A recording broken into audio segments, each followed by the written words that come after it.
Bismillahirrahmanirrahim. The topic of our discussion today is hepatitis A infection. So, hepatitis A is typically caused by hepatitis A virus, which is an RNA virus and it is non-enveloped. Hepatitis A is a benign and self-limiting disease. Self-limiting means it is mostly asymptomatic, and in certain cases, when it is even symptomatic, the disease mostly resolves on its own. Hepatitis A does not progress to chronic liver disease, but in rare cases, it can progress into acute liver failure. The incidence is almost 0.1 to 0.3% of all hepatitis A infections. Hepatitis A is more common in underdeveloped and developing countries. The reason is poor hygiene and poor sanitary system, which results in inefficient human waste disposal. So mode of transmission of hepatitis A virus is fecal-oral route, and it is acquired from contaminated food and water. So a person infected by hepatitis A virus excretes hepatitis A virus in feces for almost 4 weeks. So due to poor sanitary system, these feces get mixed with the clean water, hence contaminating it.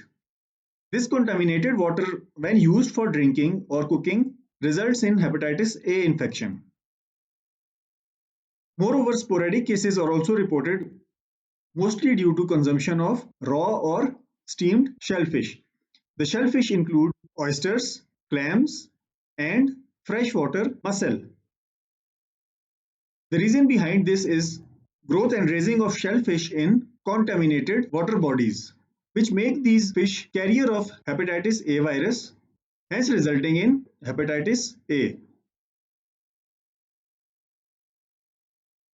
The incubation period for hepatitis A virus is 2 to 6 weeks. And the disease may either be asymptomatic or it may be symptomatic. So the symptoms of hepatitis A include decreased appetite, anorexia, nausea and vomiting.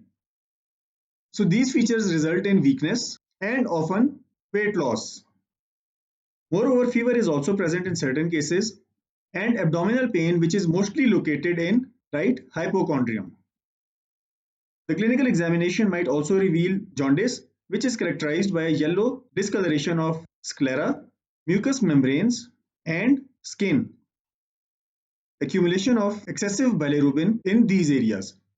Normal serum bilirubin level is 0.2 to 1 milligram per deciliter, whereas jaundice becomes clinically significant when the concentration of serum bilirubin is more than 2 to 3 milligrams per deciliter. So hepatitis A virus can be demonstrated in the feces for almost 4 weeks, 2 to 3 weeks before the jaundice has appeared, and almost 1 week after the appearance of jaundice. Moreover, IgM antibodies against hepatitis A virus start to appear with the onset of symptoms and they decline within few months. So with the decline of IgM antibodies, IgG antibodies against hepatitis A virus start to rise and they persist in the blood for many years and even lifelong. Hepatitis A virus IgG antibodies cannot be titered separately, so it is calculated by the subtraction of IgM titers from total immunoglobulins against hepatitis A virus.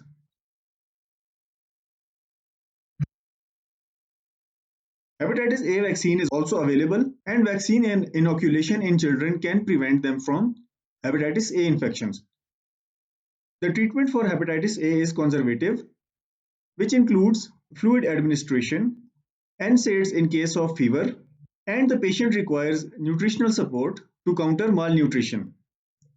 Prevention of hepatitis A can be done on the community level by adapting hygienic measures and improvement in sanitary system for efficient disposal of human waste and provision of clean and fit to drink water.